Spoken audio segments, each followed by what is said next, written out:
Are you sick and tired of your own thoughts constantly holding you back and robbing you of your confidence in life?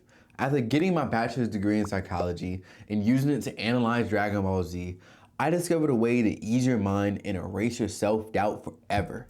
So in this video, I'll show you the destructive loop that's causing you to second guess yourself at every move, the mistake that reinforces your self-doubt, and the multiple ways to break that loop so you can finally start to feel confident. So to start, I'm gonna show you the real reason you second guess yourself by explaining Gohan's story during the Cell games. During the Cell saga of Dragon Ball Z, Goku was fighting Cell and giving it everything he had. But suddenly, just as the fight was entering its 6th round, he gave up and told his son Gohan to step into the ring.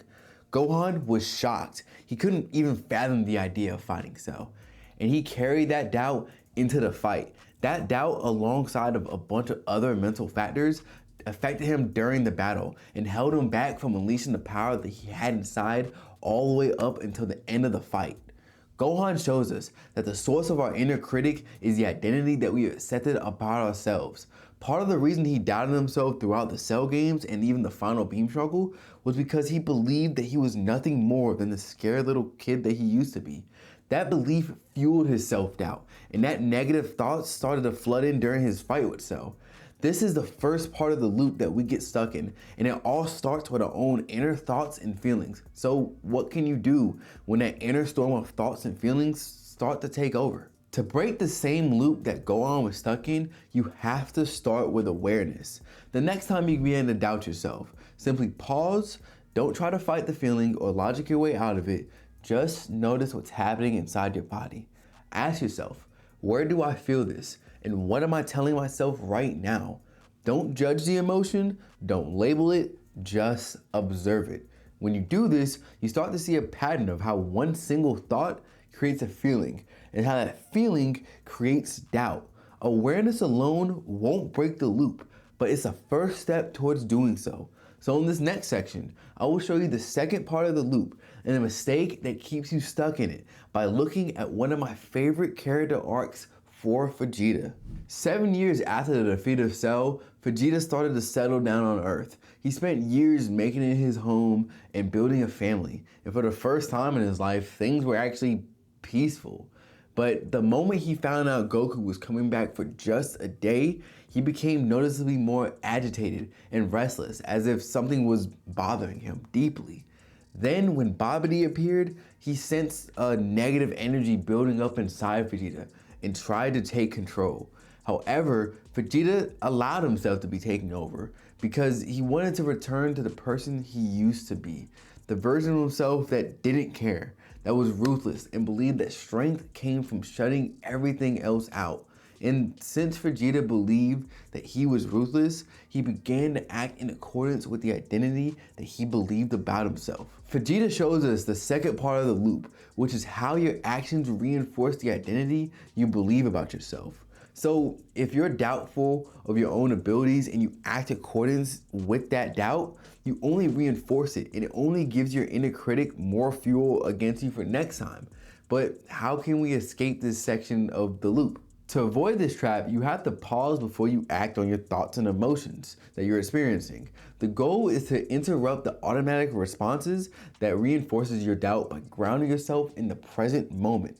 One of the simple ways to do this is through the 5 senses grounding technique. The next time you feel overwhelmed with emotion or trapped in negative thoughts, take a few moments to go through the following steps. Name 5 things that you can see, 4 things that you can touch, 3 things that you can hear, 2 things that you can smell, and 1 thing that you can taste. This brings you back to the present moment. It gives your mind space to breathe, helping you respond intentionally rather than falling back into the same patterns that kept your doubt alive. So now you learn how to spot the loop and stop it in a moment. But how do you become the person that doesn't fall back into the loop anymore? This is where Piccolo's story comes in. Piccolo Jr. was created to carry on his father King Piccolo's mission of dominating the earth. He was born with pure evil in his heart and fully committed to becoming the planet's ruler. But everything started to shift when he met Gohan.